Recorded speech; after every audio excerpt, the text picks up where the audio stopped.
Capítulo 91. Fuga. Lambendo os lábios, Sun-Yi disse cautelosamente, não é. Não é como você pensa, Nep. Caímos em uma armadilha da árvore da alma. Ela não é benevolente. Não está nos protegendo. Na verdade, está fazendo o oposto. Se não sairmos desta ilha, seremos seus escravos para sempre. Ou até que encontre alguém mais forte e nos devore.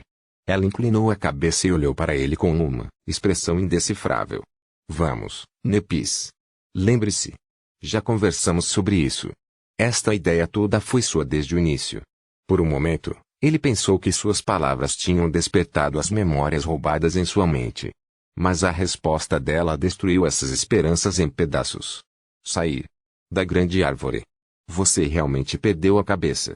Maldição. Estrela da Mudança levantou sua espada e disse em um tom que fez Sun-Yi tremer. Solte Cassie. Agora. Ele hesitou, pensando na melhor ação a tomar. Então, ele cuidadosamente colocou a garota cega no chão. Está bem. Eu soltei. Viu? Agora, me escute. Tenho algo muito importante para lhe contar. Antes que ele terminasse de falar, Nepis desapareceu de sua vista.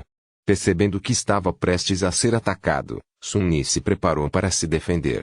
No entanto, um momento depois, ele já estava deitado no chão, a ponta da espada prateada pressionada contra sua garganta.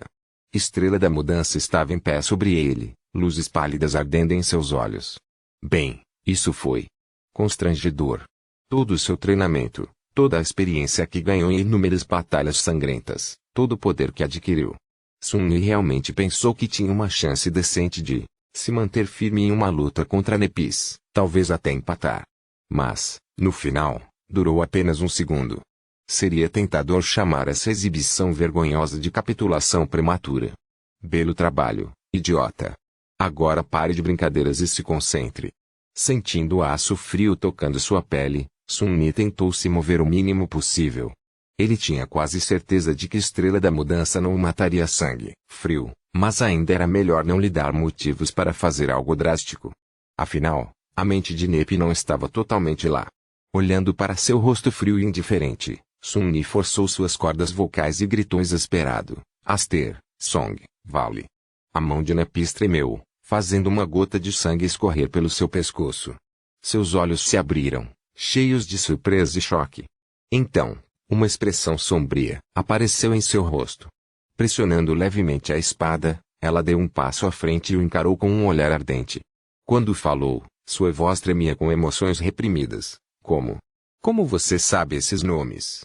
Quem é você? Sun-Yi piscou, igualmente surpreso com a reação dela. Ele pensava que essas palavras estranhas eram apenas parte de algum código para despertar sua memória. Mas, pelo visto, não eram. Aster, Song, Vale. O que diabos isso significa? O que pode fazer Nepis perder a calma? Tem que ser algo importante. Tentando ficar o mais imóvel possível, ele lançou um olhar cauteloso para a lâmina da espada e respondeu honestamente, eu nem sabia que esses eram nomes. É apenas o que você me disse para dizer no caso de esquecer o que tinha que ser feito. Você disse que se eu te dissesse isso, você me escutaria. Nepis encarou-o, uma sombra de dúvida aparecendo em seu rosto por uma fração de segundo. Desapareceu quase instantaneamente, substituída por uma determinação sombria.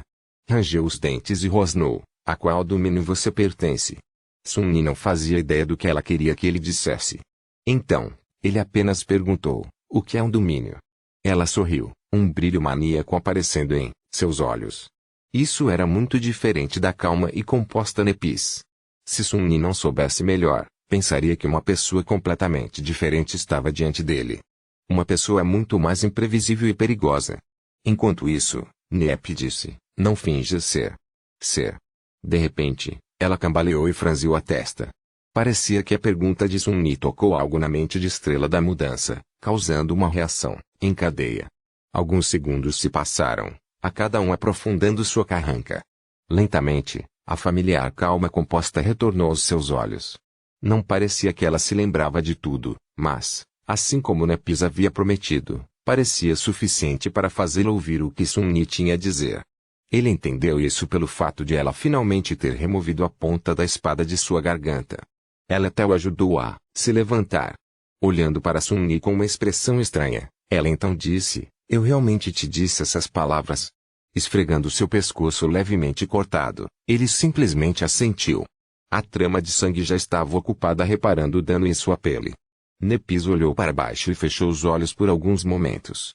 Quando os abriu novamente, estavam cheios de determinação. O que eu preciso fazer? Sun-Yi realmente queria perguntar a ela sobre o significado dos 3 nomes misteriosos, mas decidiu não fazer isso. Eles tinham que se apressar. Peça a Cassie para invocar o cajado dela. Depois, coloque no barco. Dispensando sua espada, Estrela da Mudança lançou-lhe um último olhar e caminhou em direção à amiga. De alguma forma, Nepis conseguiu convencer Cassie a segui-la e embarcar na embarcação horripilante. Ela provavelmente teve que mentir sobre muitas coisas, mas Sun-Yi não quis perguntar, com medo de que seu defeito estragasse tudo. Depois que as meninas entraram no barco, ele envolveu seu corpo cansado na sombra e colocou as mãos no casco de metal. Cada parte de seu corpo parecia doer de uma maneira única. Sua mente estava completamente exausta. Vamos lá, Sun-Yi. Mais um esforço. Com um sorriso torto, ele contraiu os músculos e empurrou o barco em direção à água negra. Enquanto a última luz do crepúsculo desaparecia, mergulhando o mundo na escuridão absoluta, o barco construído com os ossos de um demônio deslizou da areia cinzenta para o abraço frio do mar escuro. Seguindo as instruções de Sun-Yi, Cassie mirou seu cajado e ativou seu encantamento, fazendo um vento forte encher a vela modesta deles. A princípio, o barco se movia lentamente, o mastro rangendo sob pressão. Mas o artesanato de Estrela da Mudança era meticuloso e confiável. A espinha dorsal do demônio se manteve, e pouco a pouco, a pequena embarcação começou a ganhar velocidade. Sun-Yi sentou-se na popa, controlando o remo do leme. À frente deles, um vasto espaço de água negra estendia-se até o horizonte, escondendo horrores indescritíveis em suas profundezas. Atrás deles, a aterrorizante árvore devoradora de almas ia ficando cada vez menor. Sun-Yi olhou para ela, sentindo um profundo sentimento de arrependimento apertar seu coração. Ele desejava ser poderoso o suficiente para destruí-la. Partir assim, sem se vingar do monstro antigo, o enchia de raiva. Bem, pelo menos ele deixou um presente. De volta ao túmulo cinzento, uma vela estava acesa em um pequeno nicho de pedras que protegia sua chama do vento. Perto da vela, uma pilha alta de folhas secas e caídas se erguia sobre o nicho. Levou muito tempo para Sun-Yi reunir essa pilha. Ele vasculhou a maior parte da ilha, esperando torná-lo mais alta possível. Ele também misturou algas secas e a gordura restante do demônio carapaça nas folhas.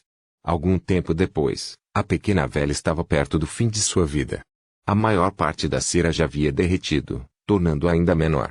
Assim que a chama estava prestes a se apagar, incendiou as folhas. Depois de alguns segundos, uma fogueira maciça e abrasadora se acendeu no meio da ilha, iluminando as folhas escarlates da árvore maligna.